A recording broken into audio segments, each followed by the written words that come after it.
Hello guys, it is Owen and I have just finished watching the first episode of the very first season of RuPaul's Drag Race UK, and let me tell you, I'm absolutely buzzing. I've been waiting for Drag Race UK to come out ever since I watched Drag Race initially, and I was like, God, I wish I got any of the jokes, and now it's finally here. And there's Kim Woodburn impressions, they're talking about the Queen and Downton Abbey.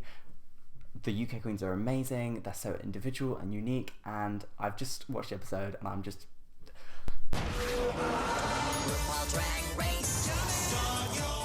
So RuPaul's Drag Race UK has been doing a lot of promo recently for the last couple of weeks. It's been really exciting. I've been building up my anticipation, and the episode finally dropped today on the BBC, and I thought I'd do my review of my favourite queens, my favourite looks, my favourite parts of the episode, and just break it down for you about how much I enjoyed it and how much it was just everything that I was waiting for, to be honest. It really sold and delivered on everything I was asking for. I mean, you had Andrew Garfield there as well, like an iconic British actor, also beautiful. I absolutely love Drag Race as well because it's so much fun to have a conversation with everyone on their favourite queens, who you're rooting for in the season, and I feel like Drag Race is always something that like me and my friends always love to watch together, and so it's exciting that the UK's got their own version of it now where I can actually have more of an immediate connection with a lot of the queens. Like, they're talking about some UK cities in the series already, and I'm like, I've been there. Okay, so I'm gonna break my thoughts down on each queen as they entered the workroom and give you my thoughts on who my favourite is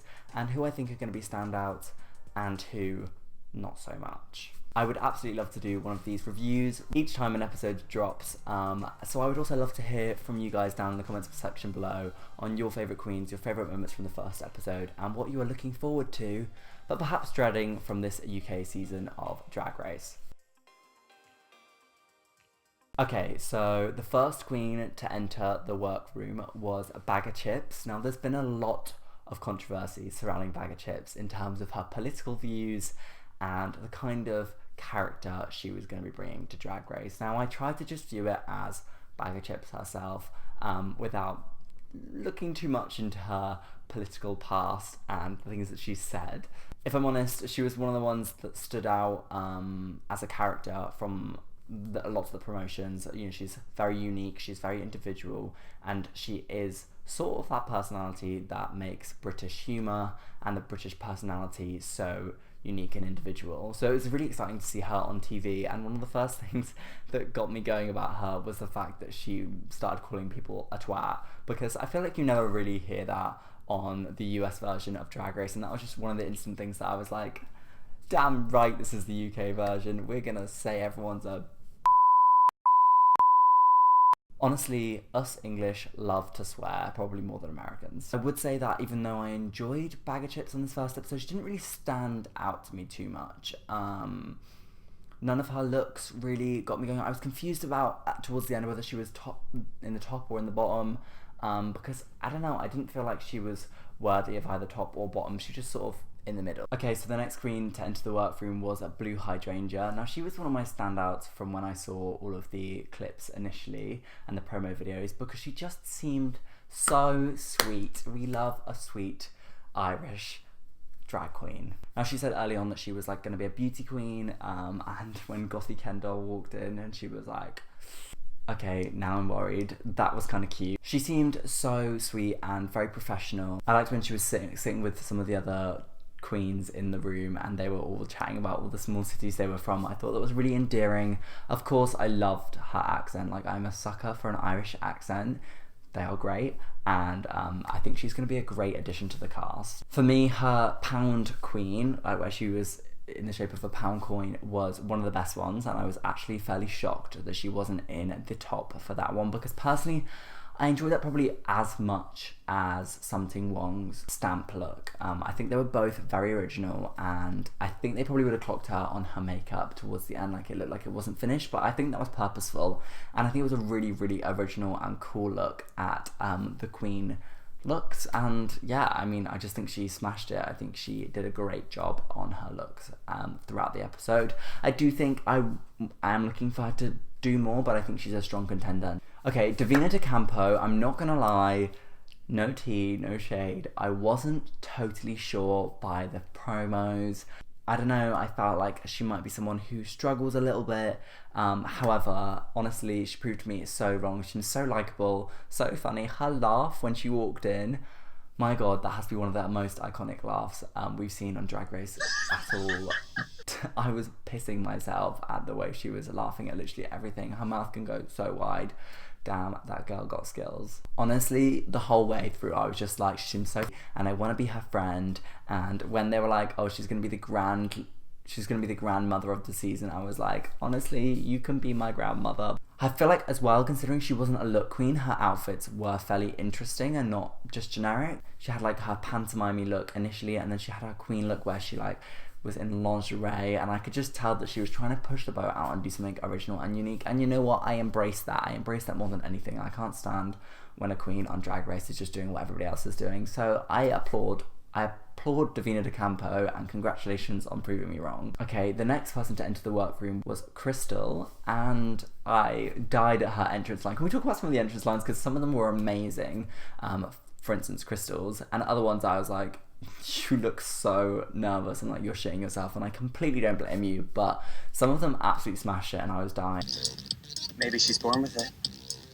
Maybe it's body dysmorphia.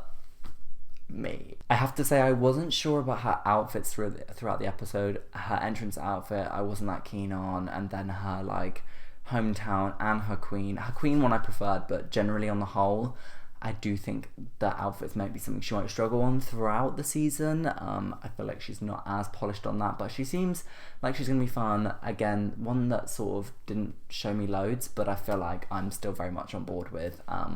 I don't know, let me know, do you think differently? Do you love her? I'm sorry if you do, and maybe I'm missing something massively, but tell me what I'm missing. Okay, Something Wong was another really, really big character and personality that I was excited to see on the main stage and in the workroom. And if I'm honest, initially she did seem a little bit nervous. She was one that when she was giving her line, I was like, are you sure you're going to be okay on here? But throughout the episode, she once again proved me wrong, and her looks were amazing. I'll give her that. They were great, but personally, they weren't my favourites. But they were the bull. The bull, I was like, the bull was the best home drag one. She was one of my tops for the outfits, definitely. And I do think that she might have maybe deserved to win the episode more than the Vivian. But on the whole, I think she really, really did well. And she showed herself to be a fierce competitor from the beginning. And that's something that's gonna serve her in great stead. So I'm looking forward to see more of Something Wong. And let's hope she can deliver as much as she delivered on the first episode. Good job. Okay, Cheryl Hull was probably the one that from the beginning, when all the promos came out, I loved Girls Aloud for ages. I loved the play on the words. I was very much from the beginning very enamored with Cheryl Hull. I thought she had a sick name that was very comical, and I've always been a massive fan of Girls Aloud. So yeah, I just loved her, and she was one that definitely served confidence from the get-go, and I feel like she's someone who's not gonna give up without a massive fight throughout the season, as we could definitely see towards the end when she was scared that she was going to be in the bottom. She was getting all her claws out and she was not happy. And if I'm honest, didn't show the best side of her, because I feel like you do have to take some criticism, and if you don't, then you're going to be screwed. She managed to serve that Essex outfit so well. I was so proud and chuffed, and she's one that I do stan, but then her queen outfit sort of, well, I don't know what it was, and the fact that she tried to dig herself a hole and get through it, I'm sorry, it wasn't good. It wasn't good at all. The queen would not be impressed, and let's just erase that from our memory. Okay, next person to walk into the workroom was Gothy Kendall, and bless her, honestly, bless her heart. From all the promos and stuff, she looked super edgy, super cool, and her look from the beginning was awesome. You could just tell that she was just young and nervous and so freaked out. When I had that whole segment with her teeth, I felt for her so much, in the sense that we all have that one insecurity that we're scared of showing, and she wants to cover it up, and she could talk about it, which is really good, but she definitely did seem throughout the whole episode that she was just like, what am I doing here? Which is honestly totally fair enough. Like, from this first episode, I feel like, because there's been so many seasons of US Drag Race, everyone seems like they're a pro when they walk in, but like, I could really feel in this UK first season that everybody was a lot more nervous and there was a lot more pressure, because you know, they know the hype of Drag Race US. They know the extent that this could propel their careers and lives into. I completely get her worry, but it was a shame to see what such great talent, obviously, that she has, you know, be potentially lost because of her nerves, and that was really saddening. Honestly, she would be so good with some time, and I've already said it once, but I will say it again, spoiler alert if you haven't seen it, but it was so sad that she had to leave us.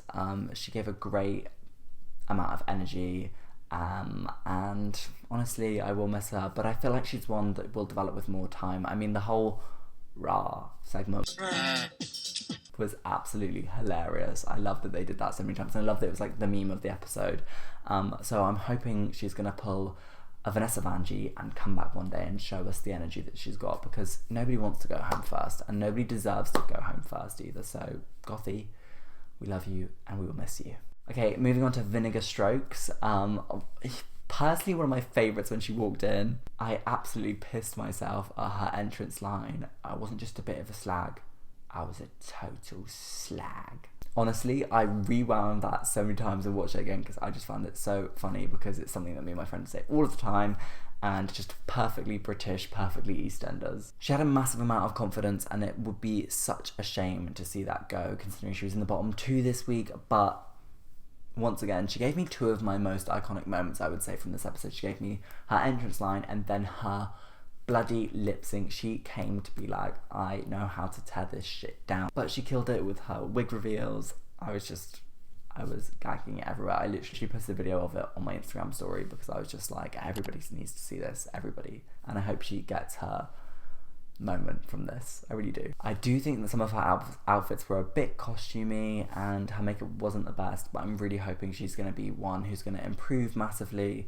because she's got the confidence, she's got the personality, she's got such a great personality, and I think that is the most important thing that will propel you through Drag Race. Well, if you're Pearl, apparently not, but everybody else, yeah. The next queen who walked into the workroom was Scaredy Cat, who, guys, she's my favourite of the season. I'm sorry, she's my favourite. I love her. The honestly uniqueness of her drag aesthetic is unlike anybody else, and I think she's got such a cool personality to her, and just such an interesting concept and brand. I remember when her like promos and stuff came out, I looked at her Instagram. Her Instagram's so cool. She's a queen that I think would represent UK in such a unique way. Okay, and I'm sorry, but Scaredy Cat should have been at least in the top 3, if not the winner of the challenge. I think both of her looks were so fun, so interesting and aesthetically pleasing. The baby queen I found bloody hilarious.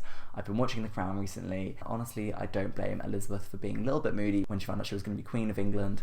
So I related to that, and I thought it was a great representation and a funny and unique representation of what a lot of the other queens just took a little bit too literally. I was like, what the f*** are they doing when she was safe? What are they doing?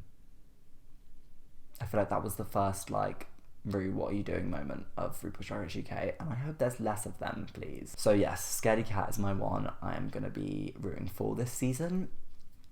Let's see if that bodes well for me or not.